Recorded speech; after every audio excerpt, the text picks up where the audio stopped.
guys, how's it going? It's your favorite retired train wreck here, and today is another episode of What Did Annie Say on TikTok that made people angry and annoyed? Well, I'll tell you. Last week I made a video where I said this. Korea is going to be the next tourist destination.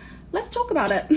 You guys see that video of this street interview and this girl was like, oh yeah, my friend came to Korea to lose her V card. However, these are grown women and you know, it's a mutual thing. Everyone's a participating person. Do whatever you want. I want to talk about the effects that it has on the people that live here. Things are gonna get a little bit more annoying because you are going to unfortunately be lumped in with these people who come over here and are here for a specific reason. And as some of you guys know, people on TikTok have a very limited cognitive skills. If you don't spell things out, people will intentionally be dense, intentionally misinterpret what you're saying, and even like say that you said things that you didn't say. People are not able to like connect two ideas with each other.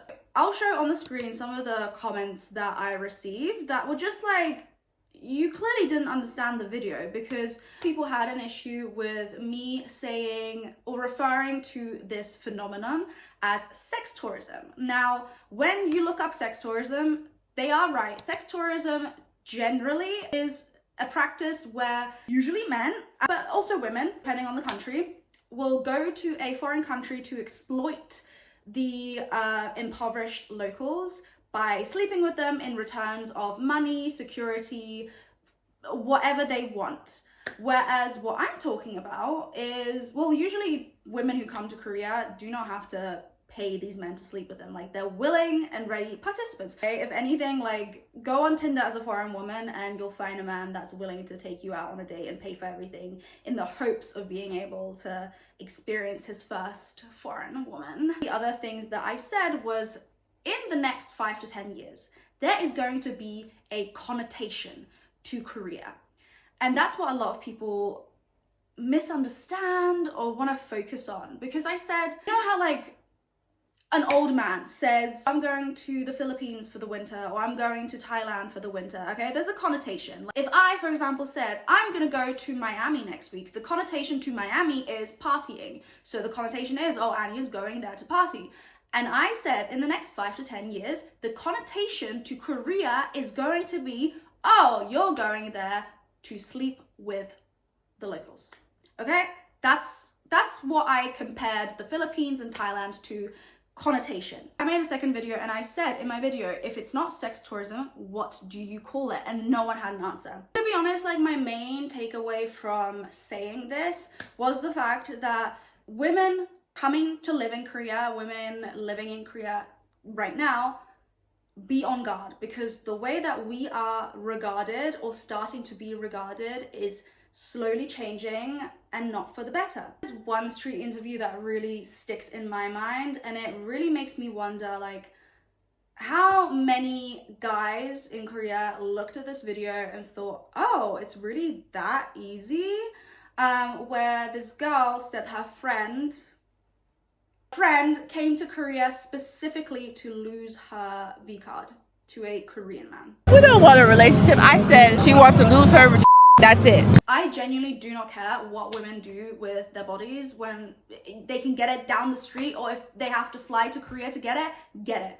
But what I worry about as a foreign woman living in Korea, I've been living here for 5 years now, is that it does affect me.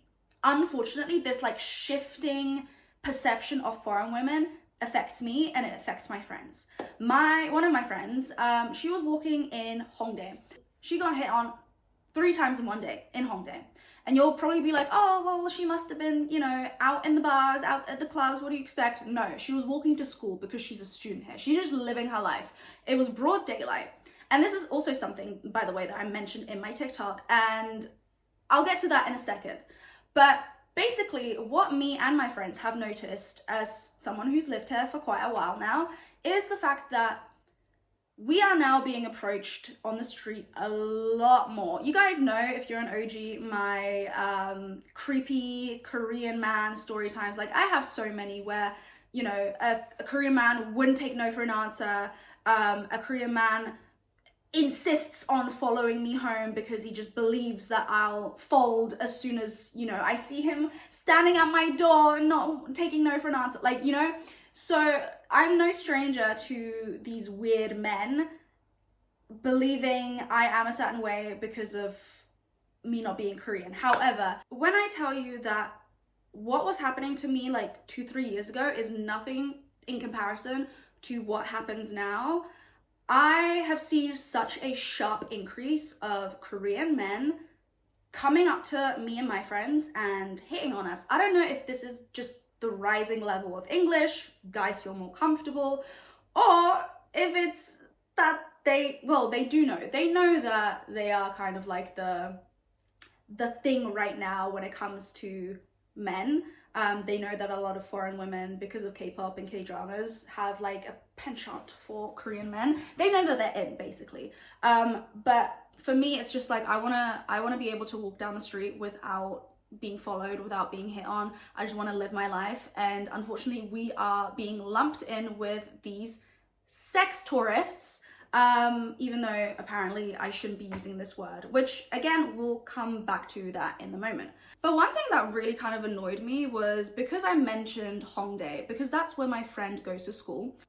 I want to say Korean Americans, because no foreign person would say this. If you're a foreign woman in Korea, you have multiple stories like this where guys have followed you, guys have hit on you, okay?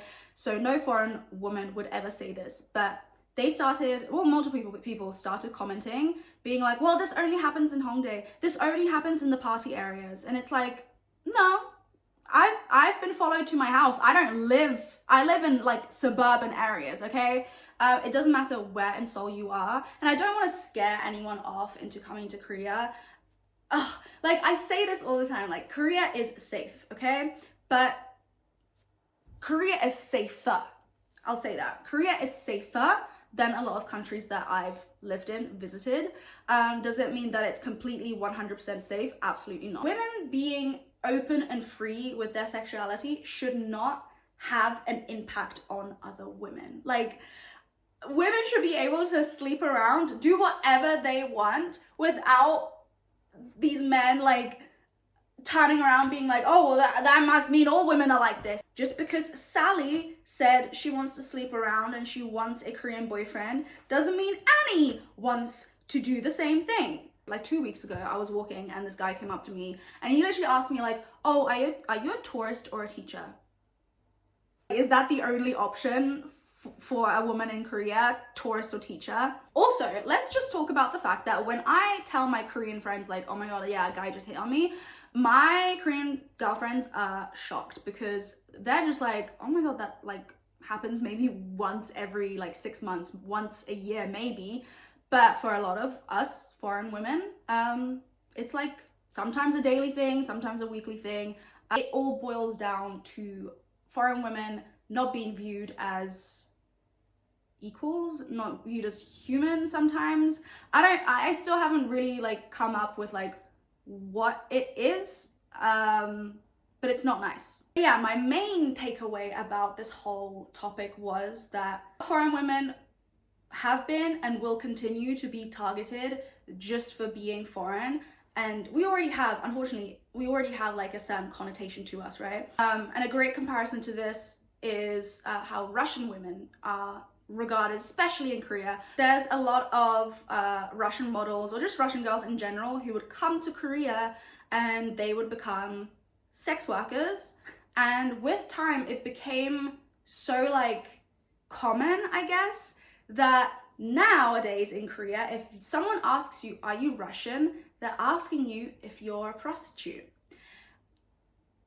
Yeah, that's the connotation. So if you're a Russian girl and you're like an office worker or something, you have to now work against this prejudice, because before there was a lot of Russians that came to Korea to do that line of work, and now they're just painting you with the same brush as everyone else. Conclusion is, I still think in the next 5 to 10 years, Korea is going to be a sex tourism hotspot, because it's already starting to be. Is it on the same level of what is happening in the Philippines, in Thailand? Absolutely not. What is happening in Korea and what is happening in Thailand and Philippines, two different things, but kind of the same. I hope I was able to give you guys a new perspective if you haven't thought about this yet. And yeah, I hope you enjoyed this video, and I'll see you in the next one. Bye.